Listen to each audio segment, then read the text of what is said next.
Hati nafsi juga lembaga-lembaga apa? Maka tak kandhani kudu nurut. Partaiku partaiku. Ya PKB atau P3. Kalau PDIP mbah. Jangan dia kok PDIP guys. Kalau PNS tak perjuangan. Lalu mulai dia kata ini partai apa bagus? Kalau PDIP tapi PNS tak. Napa dia perjuangan. Jadi orang murid butuh apa? Perjuangan. Nak melihat PDIP golongan karya. Kau ngalim butuh sering berkarya. Mohon kula terusaken nggih. Ya niki sing termasuk antike dawuh Senawi Banten. Wa idon anna a'malal umara wa sa'atin mauqufatun ala fatawal ulama. Ya niki sing sederenge ayat. Harusnya kebijakan-kebijakan penguasa atau raja itu mauqufatun ala fatawal ulama, atau ala fatawid ulama, fatwa-fatwi.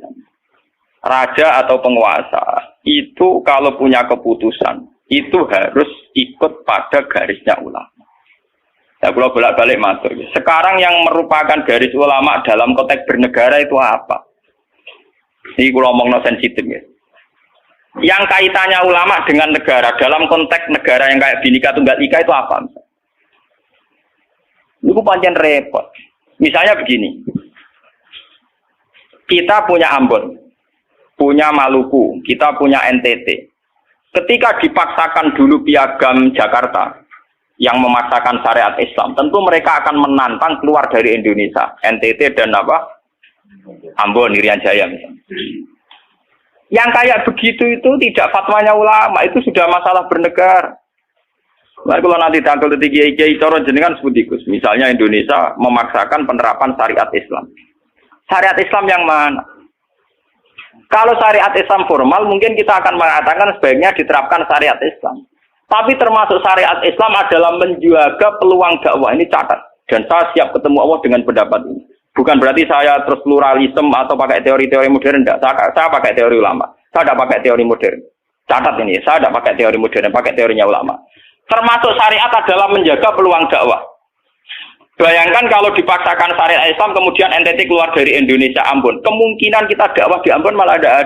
Juga kemungkinan Islamisasi di NTT malah ada karena sudah keluar dari Indonesia.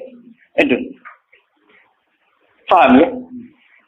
Mulai dulu wali songo ambek maling ya apik. Ambek tukang zina ya apik. Ambek tukang jadu ya apik.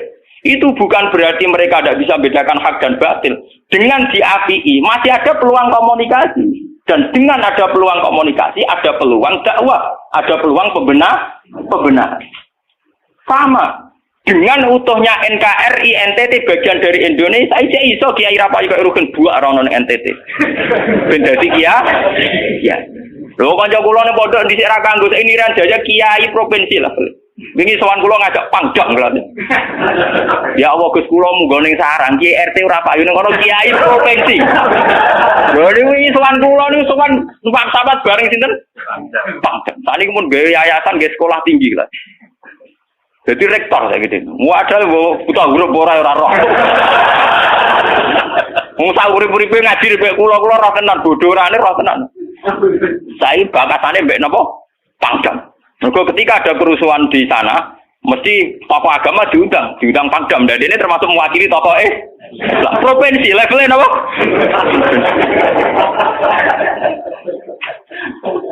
Artinya logika sehat kita kalau kita memaksakan syariat Islam formal malah NTT lepas, itu kan berarti tidak ada kesempatan dakwah. Toh dengan tidak lepas, toh kita bukan berarti tidak ingin dakwah, kan tetap ingin apa?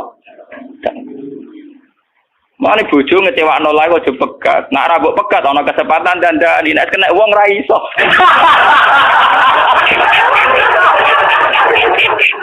Tapi tak takdir ra apa. Artinya sama.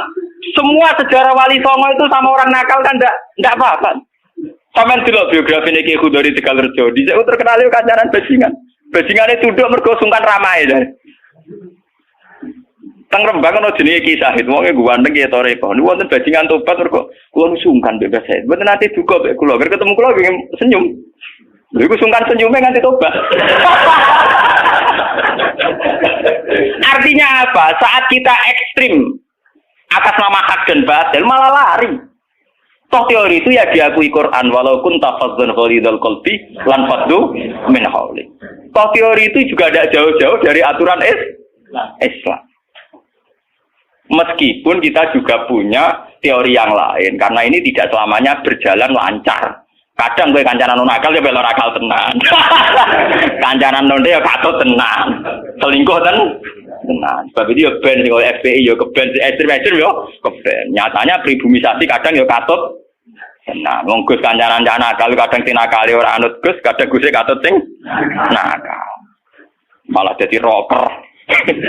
Dari sisi pertama dakwah dibeli Gus sing melok nyanyi. Ora kok sing grup band melok wiridan malah. Artinya kan metode apapun kan enggak semuanya jalan lancar, tapi kita atas nama manhaj, metode, kita seluas mungkin punya wacana nggih, terus kita punya banyak pilih. Ini disebut istilahul aimah tetap nomor rahmah. Makanya yang kamu maksud dengan syariat Islam itu apa? Kalau sering bilang, yaitu misalnya ditetapkan undang-undang gini. Setiap syariat Islam kenapa kita ngemis ke negara, nunggu diundangkan? Kapan kita mandiri sebagai ulama kalau setiap syariat Islam nunggu diundang? Sebelum diundangkan negara, kita sama ulama selalu dakwah ilallah. Misalnya sebelum ada badan narkoba, urip-uripe kiai mesti anti narkoba. Sebelum ada undang-undang misalnya tentang kawin, perkawinan, urip-uripe kiai nak kawin mesti goleki wali. Nah ana tanggane kawin digoleki syahid, goleki napa? Wali. Kenapa setiap syariat Islam kita ngemis ke negara? Dulu ketika bubaran Ahmadiyah juga kita ngemis ke negara. Tanpa itu pun kita sebagai ulama tetap anti nopo Ahmadiyah. Lah nek saiki misalnya tokoh Ahmadiyah kalau yang menarik di bangku kowe, lah saiki kowe lomonti mbek kiai kono. Kowe kali-kali nyalahno awake dhewe barang. Ngono nang kalah lomo ngono ae. Bagaimana mungkin kita dakwah nek kiai sunni medhit, kiai non sunni lo? Ketika wong lari ning aliran dari aliran apa ses? Engko kan nanti hisab pangeran iku mlayu perkara kowe medhit ora perkara apa-apa, ora lara. Paham ya? Ini masalah. Makanya kalau baleni malih ya. Syariat Islam itu komplit, termasuk aturan hak dan batil tapi juga aturan dakwah. Makanya kalau terima kasih ya, sama ulama-ulama sekarang itu sekarang ada rumus, ada fiqhul ahkam. Fikih yang menentukan hukum ini haram, ini halal, ini mubah, ini khilafil aula. Tapi juga ada fiqhud dakwah. Di mana dalam sebuah proses diperlukan satu toleransi, jenis apa fiqhud dakwah. Dan itu penting kita kaji. Karena dalam sejarah Makkiyah juga begitu, dalam sejarah apa Makkiyah. Ketika periode Mekah, zina itu tidak pernah halal. Kamu catat, zina itu tidak pernah halal. Maling juga tidak pernah halal. Tapi ada periode 13 tahun di mana Nabi tidak sering ngomong haramnya zina, juga tidak ada hukuman bagi pezina. Artinya apa? Tidak mendesak untuk membicarakan urusan zina, urusan maling. Karena yang mendesak saat itu urusan tauhid. Misalnya kamu dakwah di NTT. Tentu yang penting umat diajak ke logika bahwa tauhid itu lebih benar ketimbang trinitas. Ya hanya begitu saja. Kamu tidak mungkin langsung masuk ke urusan zina, maling, gento, dan sebagainya. At-tadrid fi sunnah, proses dalam sunnah. Itu juga penting. Ini tahapan-tahapan dalam proses Lah fatwa ulama termasuk fatwa yang begini-begini ini. Makanya dalam semua sejarah wali ini catat, mesti ada ulama formal, ada ulama sing ora formal. Dhisik ana ulama sing pro syariat kayak Sunan Kudus. Woi selawase ra cocok karo Sunan Kalijogo. Kok Kalijogo pokoke wong Islam wis bener, mulane penggemar yang Yogyo-Yogyo. Termasuk ora usah salat dari salate Mbak Kali.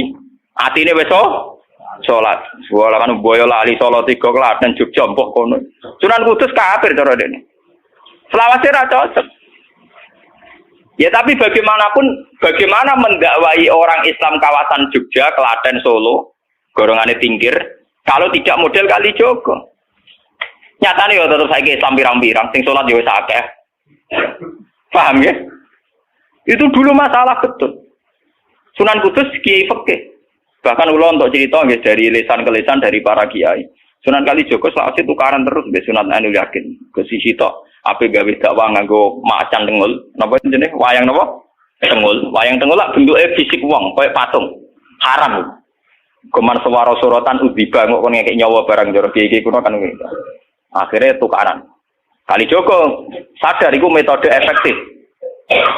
Walhasil akhirnya disuwarno kiai sepuh zaman iku Sunan Kudus, Sunan Ampel, terus ditenoni ya saiki sedengan wayang kulit. Mergo wong gepeng ora urip. Ya tetep ana wayang tapi kulit. Artinya iku ya gepeng artinya kan gak Karena ora urip iku kan ora perlu kon ngekeki nyo, iku setengah-tengah. Lah Sunan Kalijogo muni sahadat iku lemah. Munine sekaten. Muni kalimat syahadat lho moh, muni kalimat sodo. Saking jawanisasi napa bae dene yakin putih ku sunat ya nganggone ireng terus. Kabeh foto wali songo putih kecuali Kalijogo. Dari TKB wonten napa Kusumo. Yang tangga kula, bapak kula Tuban Kalijogo Tuban. Wong kula nate diburu tiang-tiang gara-gara terkenale bapak kula di warisan Kabeh wonten Kusumo. Saiki warisane kula tu tamune kata. Golek kabine sinten Sunan. Zaman kula enak mun tak dol lah go ngopi ya.